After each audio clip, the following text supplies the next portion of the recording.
D'accord. Passons à la politique étrangère. L'Ukraine doit-elle se préparer à recevoir moins d'aide des États-Unis après votre prise de fonction? Probablement. Bien sûr.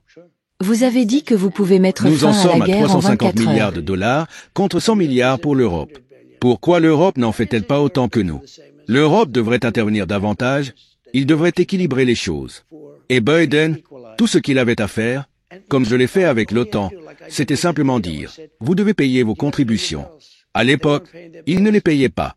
Comme vous le savez, le secrétaire général de l'OTAN a déclaré, le président Trump a obtenu 600 milliards de dollars, ou plutôt 641 milliards, pour être précis.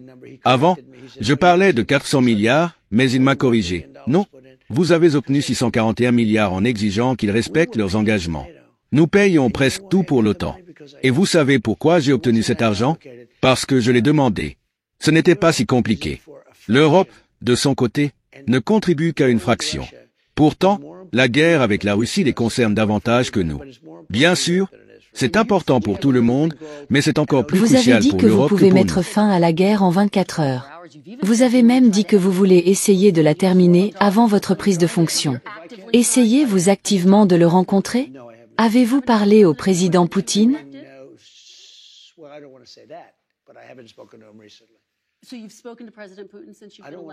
Non, je ne l'ai pas fait. Vous n'avez pas parlé au président Poutine depuis votre élection? Eh bien, je ne veux pas dire cela, mais je ne lui ai pas parlé récemment. Donc, vous avez parlé au président Poutine depuis votre élection? Je ne veux pas dire cela.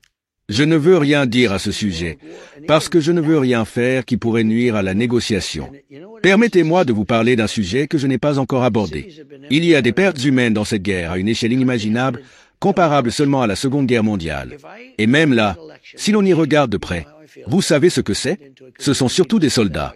Les villes sont vidées, démolies, et le pays est en ruine. Si j'avais remporté cette élection, et vous savez ce que j'en pense, mais je ne vais pas rouvrir ce débat, car ce n'est pas nécessaire, je crois que c'est une évidence.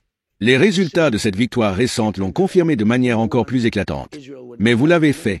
Eh bien, c'est votre point de vue, mais je ne partage pas cet avis.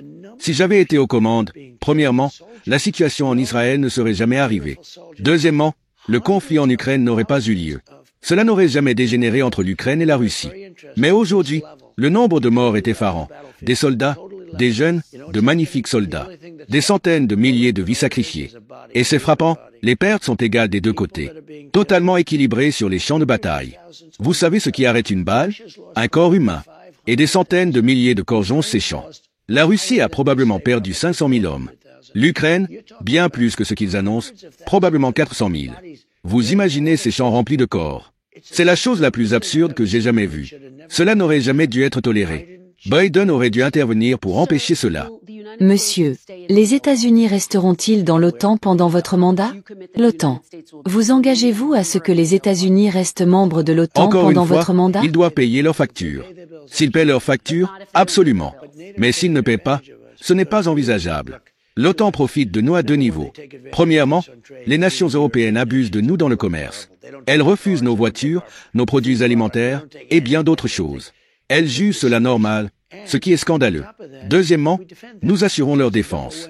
C'est donc un double désavantage pour nous. Permettez-moi de préciser.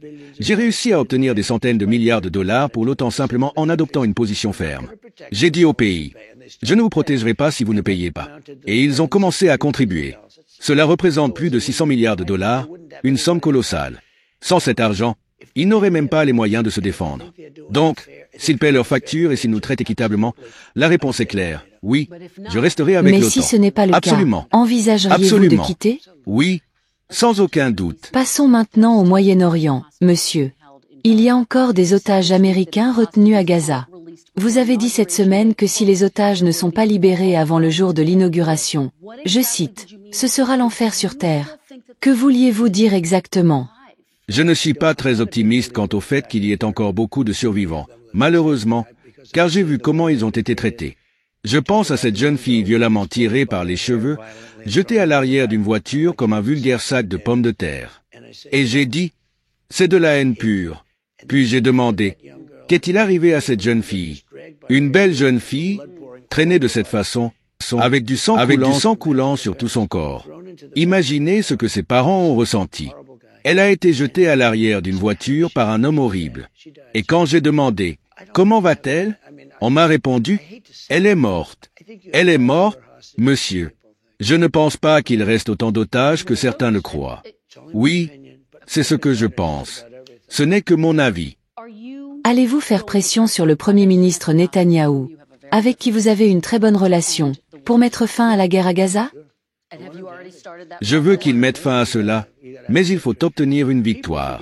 Les gens oublient le 7 octobre. C'était d'une violence inouïe. Et vous savez ce qui est troublant? De plus en plus de personnes disent « Oh, cela n'a jamais vraiment eu lieu. » C'est comme pour l'Holocauste. Il y a des négationnistes de l'Holocauste, et maintenant, il y a des négationnistes du 7 octobre, alors que c'est un événement tout récent. Non, le 7 octobre a bien eu lieu. J'ai vu les photos. Ce qui s'est passé ce jour-là est absolument atroce. Parlons d'Elon Musk, une autre personne intéressante. Il est très intéressant. Le mois dernier, un de vos alliés a déclaré, je cite, qu'il agit comme s'il était coprésident. Favoriserez-vous Elon Musk par rapport à d'autres dirigeants de sociétés concurrentes comme Jeff Bezos ou m'a Mary appelé. Barra? Nous dînons ensemble, comme vous le savez. Mark Zuckerberg est venu. Nous avons passé une très bonne soirée. C'est lui qui a demandé ce dîner. Et j'ai accepté, bien sûr. Je dîne avec tout le monde. Les gens m'apprécient beaucoup en ce moment. Vous savez, quelque chose a changé. J'ai demandé, « Seriez-vous venu dîner avec moi si j'avais perdu ?» Je pense que la réponse aurait été non. Évidemment, je l'ai dit sur un ton léger, en plaisantant, parce que je ne veux pas paraître trop sérieux. Mais honnêtement, seriez-vous venu dîner si j'avais perdu? Et la réponse probable est non. Écoutez, tout le monde m'appelle. C'est très intéressant. C'est différent de la première fois. Quand j'ai gagné la première fois, je n'étais pas aussi populaire qu'aujourd'hui. Et il y a une chose importante concernant cette élection. J'adore avoir remporté le vote populaire, et largement. Si je l'ai fait, 1,6%. Parce qu'ils auraient dit le contraire. Ils disaient, bien qu'il n'ait pas gagné le vote populaire, il a remporté beaucoup de... Vous savez, j'ai gagné largement au collège électoral. Mais, ils préféraient insister sur ce point plutôt que de dire, maintenant, il a gagné le vote populaire, il a gagné le collège électoral, et il a remporté les 7 États pivots.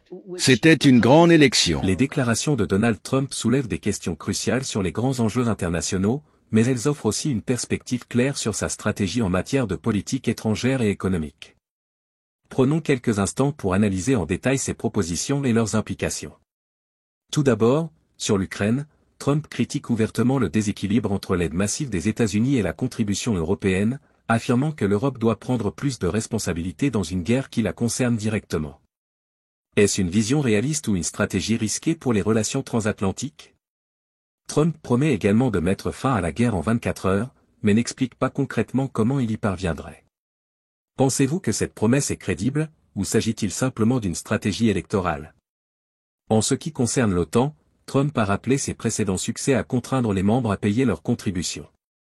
Mais il va plus loin cette fois-ci, en posant un ultimatum clair, pas de contribution équitable, pas d'engagement des États-Unis dans l'OTAN.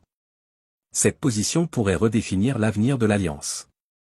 Selon vous, cette stratégie de pression est-elle nécessaire pour rééquilibrer les relations, ou pourrait-elle affaiblir les alliances occidentales face à des menaces comme la Russie ou la Chine? Sur le Moyen-Orient, Trump ne mâche pas ses mots, il condamne fermement la gestion actuelle de la situation à Gaza et promet des représailles sévères si les otages américains ne sont pas libérés. Il qualifie cette situation de « haine pure » et fait un parallèle poignant avec les atrocités du 7 octobre. Mais il insiste aussi sur la nécessité pour Israël d'obtenir une victoire claire. Quelle est votre opinion sur cette approche? Est-elle adaptée pour ramener la stabilité, ou pourrait-elle prolonger le conflit? Enfin, Trump évoque ses relations avec des figures influentes comme Elon Musk, Jeff Bezos ou Mark Zuckerberg, soulignant leur volonté de se rapprocher de lui. Ces alliances pourraient-elles jouer un rôle clé dans son éventuelle présidence? Ce que nous retiendrons de cet entretien, c'est une posture ferme, un rejet des politiques actuelles et une ambition affichée de redéfinir le rôle des États-Unis sur la scène internationale. Mais ces promesses et ces idées soulèvent des questions fondamentales. L'Europe peut-elle et doit-elle prendre plus de responsabilités dans les crises mondiales? Les États-Unis doivent-ils conditionner leur participation à l'OTAN à des contributions financières accrues des autres membres? Trump peut-il réellement mettre fin à la guerre en Ukraine en 24 heures? Et si oui, à quel prix? Votre avis est essentiel. Pensez-vous que Donald Trump est l'homme capable de relever ces défis et de redonner à l'Amérique un rôle central sur la scène internationale? Dites-nous ce que vous en pensez en commentaire. N'oubliez pas de liker cette vidéo, de vous abonner à la chaîne et d'activer la cloche pour être informé de nos prochaines analyses. Merci pour votre fidélité, et à très bientôt pour une nouvelle vidéo.